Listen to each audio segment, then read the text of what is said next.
اللہ تعالیٰ نے اپنے محبوب کو سب سے حسین بنایا تھا، اپنے کملی والے کو اتنا حسین بنایا تھا، اتنا حسین بنایا تھا، جب حضرت حلیمہ نے محمد صلی اللہ علیہ وسلم کو گودی میں اٹھایا تو آمنہ کی طرف دیکھ کر فرمایا میں تو گاؤں کی رہنے والی ہوں، میں نے آج تک ایسا حسین بچہ نہیں دیکھا۔ تو حضرت آمنہ نے کہا تو گاؤں کی رہنے والی ہے، میں شہر کی رہنے والی ہوں، خدا کی قسم میں نے بھی آج تک ایسا حسین بچہ نہیں دیکھا۔ ابھی باتیں ہو رہی تھی تو اچانک عبد المطلب تشریف لائے تو حلیمہ سعدیہ اور حضرت آمنہ کو مسکراتے ہوئے دیکھ کر فرمایا تم دونوں کیوں مسکرا رہی ہو؟ حضرت حلیمہ نے کہا ایسا حسین آج تک میں نے نہیں دیکھا۔ پھر حضرت آمنہ رضی اللہ عنہا نے کہا میں نے بھی ایسا حسین بچہ آج تک نہیں دیکھا۔ یہ سن کر حضرت عبد المطلب نے فرمایا اے حلیمہ تو دیہات کی رہنے والی ہے، دیہات کی باتیں کرتی ہے، اے آمنہ تو شہر کی باتیں کرتی ہے،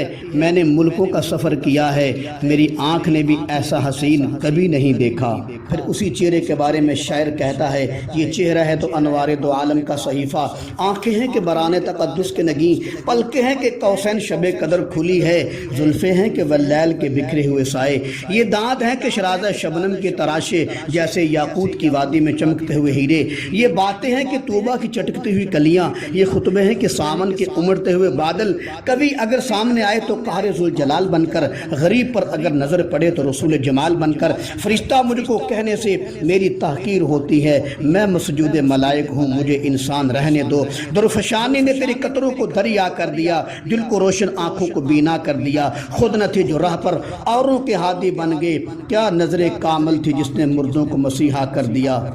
کس نے ذروں کو اٹھایا تو صحرا کر دیا، کس نے قطروں کو ملایا تو دریا کر دیا، کس کی حکمت نے کیا یتیموں کو در یتیم اور غلاموں کو زمانے بھر کا مولا کر دیا۔